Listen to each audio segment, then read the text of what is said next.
নমস্কার দর্শক বন্ধুরা, আমি ঘরোয়া রান্নাঘর থেকে অপর্ণা বলছি।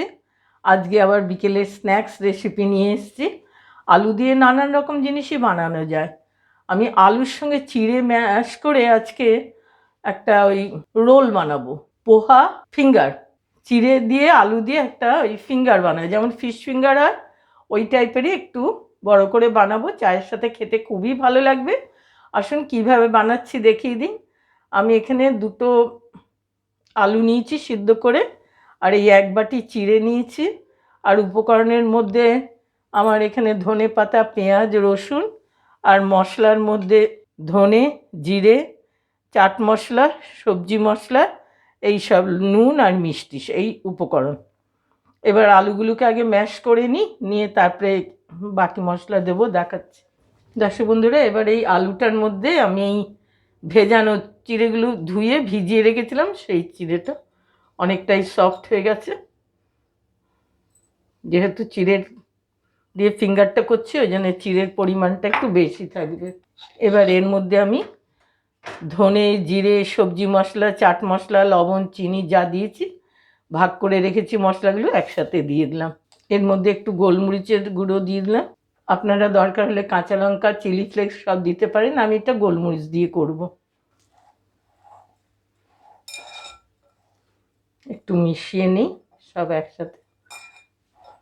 এবারে এর মধ্যে রসুন অনেকটাই দিয়েছি, বেশ রসুনের ফ্লেভারটা ভাল লাগবে, ওই জন্য রসুন দিলাম। পেঁয়াজ দিয়ে দিলাম। লাস্ট ধনে পাতা একটু বেশি পরিমাণে। এই ইনগ্রিডিয়েন্টসগুলো খেতে খুবই ভালো লাগবে। এবার এগুলোকে একসঙ্গে মেখে নিই আমি চটকে। 1 টিস্পুন হলুদও দিয়ে দিলাম। এবার এর থেকে আমি একটু একটু করে নিয়ে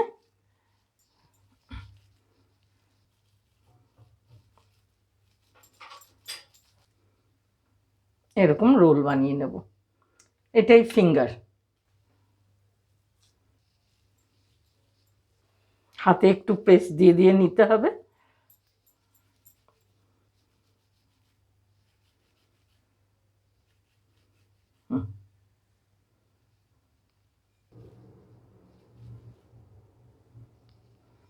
দর্শক বন্ধুরা, আমি এইভাবে সমস্ত ফিঙ্গারগুলো বানিয়ে নিয়েছি। পোহা ফিঙ্গার, পোহা দিয়ে ফিঙ্গার এইভাবে বানাবেন যেইভাবে আমি বানালাম। এবার এটাকে আমি ভাজবো। তেলটা গরম হয়ে গেছে, আস্তে আস্তে ছেড়ে দিই।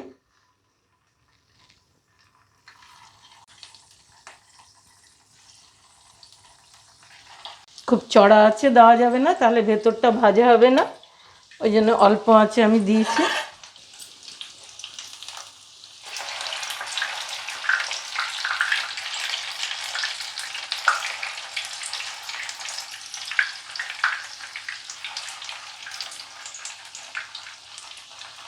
বানাতে সুবিধা হয় এই প্যানগুলোতে করলে, অনেকগুলো একসাথে ভাজাও যায়। প্রত্যেক বাড়িতেই বিকেলবেলা একটু চায়ের সাথে কিছু স্ন্যাক্স লাগে, এই জন্য কিছু কিছু বানাতেই হয় আমাদের। তাই ভাবলাম বন্ধুদের সঙ্গে জিনিসটা শেয়ার করি, তারাও বানিয়ে খাবেন। এখন আমি আঁচটা একটু বাড়িয়ে দিচ্ছি লাল হয়ে ভাজা হওয়ার জন্যে। একটু সময় লাগবে, জিনিসটা ভালো হবে। কি সুন্দর লাল হয়ে গেছে না? আর একটু সব দিক সমান করে ভেজে নিয়ে এবার তুলে নেওয়ার পালা। এবার আমি আঁচটা কমিয়ে দিলাম, এক এক করে সব তুলে নেব।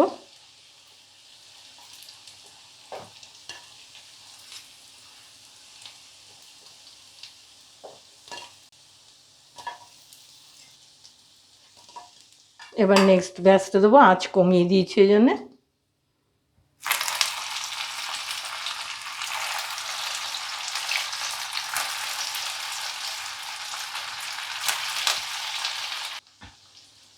এবার আঁচ আবার কমিয়ে দিলাম, এই লটটাও তুলে নেব। হয়ে গেছে এটা ভাজা। দর্শক বন্ধুরা, চিড়ে দিয়ে ফিঙ্গার রেসিপি যেমন ফিশ ফিঙ্গার বানায়, এটা সেই রকমভাবেই বানালাম। উপকরণগুলো আপনাদের সঙ্গে শেয়ার করলাম, কিভাবে বানালাম দেখালাম। বন্ধুরা, রেসিপিটা ভালো লাগলে লাইক করবেন, এরকম বানিয়ে খেয়ে দেখবেন, খুবই সুন্দর লাগবে। চায়ের সময় একটু এই চায়ের সঙ্গে, তা না হলে বাঙালির চলে না। এই ফ্রাইটা বানিয়ে খাবেন, অনেকের সঙ্গে শেয়ার করবেন, লাইক করতে ভুলবেন না। আর নতুন বন্ধুরা লাইক করে সাবস্ক্রাইব করে বেল আইকনটা টিপে দেবেন। এরকম রেসিপি নিয়ে আবার আসবো। ভালো খাবেন, ভালো থাকবেন। আজকের মতো রাখছি।